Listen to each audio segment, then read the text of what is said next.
I recently reread a book called Steal Like an Artist by Austin Kleon. He has a series of books. And it's about borrowing others' ideas thoughtfully and then implementing them into your own creativity. Yeah. So in keeping with that theme, what does steal like an artist actually mean? And is there an ethical line between inspiration and imitation? All artists borrow. In fact, there's a saying, good artists borrow, great artists steal. So, I don't think we outrightly steal from anyone. We evolve our own style, but Airplane was based on that black and white 1957 movie called 0 Hour. And we stole the whole plot. We stole the whole story. So, and we've never hidden that fact. And so, we actually ended up buying the rights to it because I remember showing the script to John Landis, and this is a story that we tell in our book, Surely You Can't Be Serious. And he said, guys, this isn't parody, this is plagiarism. So, and we kind of gulped and we said, he's right, and so we better buy the rights, and we did. It's a good thing we did because we just took that entire plot, which was owned by someone. But we could have stolen it, and then we would have gotten sued and would have been in trouble. And what Scary Movie, what Naked Gun 4 did was just try to copy a style and copy a movie that was already 40 years old, and it's like it's not fresh anymore. I always want to do fresh things, want to do something new. That's why I did BASEketball. That's why we did Top Secret instead of doing Airplane 2. Jerry and Jim and I have always wanted to, do something original, but we leave it to others to just copy. Do you think true originality exists? Of course it does. I'm original. I'm doing Star Malta. I'm doing Oktoberfest. I've got, Counterintelligence, which would have been Naked Gun 4. So all those are really original ideas. It's just our sense of humor is our sense of humor. That never changes. But, I didn't want to do any more than one Airplane, 2 Naked Guns, 2 scary movies. It just gets tired out. But there's some people who just want to copy and they'll just do old ideas and. Well, that was my next question, and that is, how do you realize when you're copying versus transforming an idea into your own? Well, if I had wanted to do, replace Leslie Nielsen and do another old guy as Frank Drebin and have all the characters be the same, that's just a copy. That's just a stupid copy. And but if we want to totally get a new cast, younger actors, and do a James Bond spoof, that's a fresh idea. But some people don't know how to do that. And so all they can do is copy. Can limitations actually force originality? Well, I limit myself to not copying someone. So that forces me to be original, which I want to be original anyways. I wouldn't do any of this sequel crap.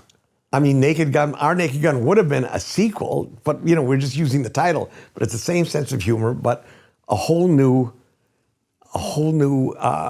set of circumstances. It's a different character. We're not trying to replace Leslie Nielsen. That's just copying. And it's impossible. You can't replace Leslie Nielsen. Have I made that clear? I think so, okay. Yeah. But you can keep reminding us. There's no end to my disdain for that. Okay. Okay. What role does experimentation and failure play in developing originality? Well, it plays a big role, when we decided, when we naturally just decided not to do, the same old LA cop station and do a whole spoof, a whole different genre, the international spy thriller. That's, that you're forced to be original, and but it's actually easier and more fun to do something new, do something original than try to copy something. Was that the answer to the question? Or Yeah, that was an answer. What was your question? The question was, what role does experimentation and failure play in developing originality? We always do experimentation and have failure. That is because we shoot probably an hour and a half of movie, and we have to cut 20 minutes out of it. So, or 15 minutes. So this is always, every time you write a sketch and shoot it and cut it together and put it up, it's all an experiment. You never know what's going to get laughs. Now, Woody Allen, I guess, never cut his movies to audience reaction, but we always did. But that's Woody Allen. That's his way. He's another apple. I'm an orange, but you always experience failure on the way. And so with Airplane, we cut out a half hour. And we had to go through that first preview, which was horrible, and the first preview to The Naked Gun, another successful movie, was horrible. First preview to Scary Movie 3, horrible. And you just have to get through that stuff. So, you experience failure, which is part of the journey. Do you talk about that in MASTERCRASH? It probably would be a good idea. It never occurred to me, but I need to hire you to ask questions for MASTERCRASH. Sure. We're going to get to more of those in a little bit. Why do people fear being unoriginal? I don't know. I can't get in the head of these people who did Naked Gun 4, because they have no ability to be anything other than copying. When I was in high school, I didn't have any original ideas. I would go around doing Don Rickles impersonations. I mean, I would impersonate John Biner doing Ed Sullivan. We just copied things. But, we were high school kids. We didn't know any better. But when you grow up, I would think that if you have any self-respect, you have a little more ambition than to just, do a high school copy of something. Right. How does one stay authentic while still learning from artists they admire? You mentioned you love Sean Baker's Anora, and right. Well, Sean Baker, I admire Sean Baker, but I wouldn't try to do that. So, but we admired Woody Allen, and to some extent Mel Brooks, I think, but there was never a doubt about that we were going to stay authentic to ourselves. We just weren't going to do a Woody Allen movie. We weren't going to do a Mel Brooks movie. We were totally independent and set on being original, and not because we're so admirable. It's just because it's the only thing that we want to do. We wanted to do something. We wanted to do our own stuff. We wanted to be original. And we were original in our live sketch theater, Kentucky Fried Theater, and that translated to Kentucky Fried Movie. And so it was always original stuff. We weren't afraid to do whatever we wanted. But in some respects, it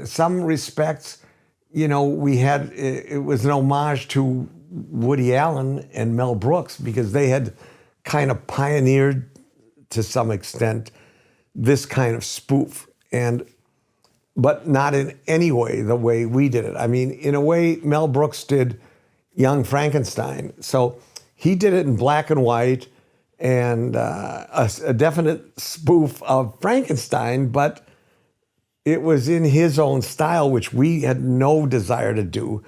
They had Gene Wilder was a comic, and Marty Feldman was a comic, and Cloris Leachman was a comic, and Terry Garr, and that whole cast were playing it for comedy, and it worked. I mean, it worked for Mel Brooks. He was great, and Mel Brooks himself is a terrifically funny human. So, you know, he can go on Carson and be funny at any age.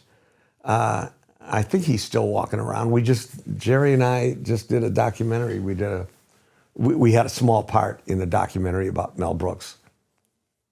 Just out of curiosity, what Woody Allen movie do you think is the funniest? Well, you know, I think my favorite is Annie Hall, but he did, you know, Play It Again, Sam was great, and because those movies had a real heart to them, and Bananas was more of just a straight comedy, and Woody Allen was always the comedian in them. So, you know, Woody and Mel had never thought of the idea of just dispensing with all the middlemen comics and just that's what we did. We just threw out all the comics and just had Robert Stack and Leslie Nielsen. So this is, you know, this is the comic style. And Bananas was probably the funniest one that he did of just the pure comedies. And you can see Woody Allen's movies evolve amazingly. Yeah, Blue Jasmine. And then he did Crimes and Misdemeanors, an incredibly amazing, wonderful movie, and probably his best. And he did other movies which, you know, he dispensed with all the humor. I mean, he was really able to grow and change and be original. And no matter if he succeeded or failed, I've always admired Woody Allen, what he could do. How come you weren't in any of your movies? Because I didn't fit in any of my movies. I was in Naked Gun 33 1/3 as the teleprompter operator guy, and Jerry and I were the ones in Airplane we were the ground controllers who guided in the plane. So we were there, but really after that, I find it's distracting, and I could always find an actor whose job it is to be an actor who could do better than I could. And why I don't need to stick my face in one of my movies. That's not the purpose. I don't find it fun or anything. I just want to make the movie. Thank you for watching the video all the way to the end. Here is a complimentary question from our book Story Questions.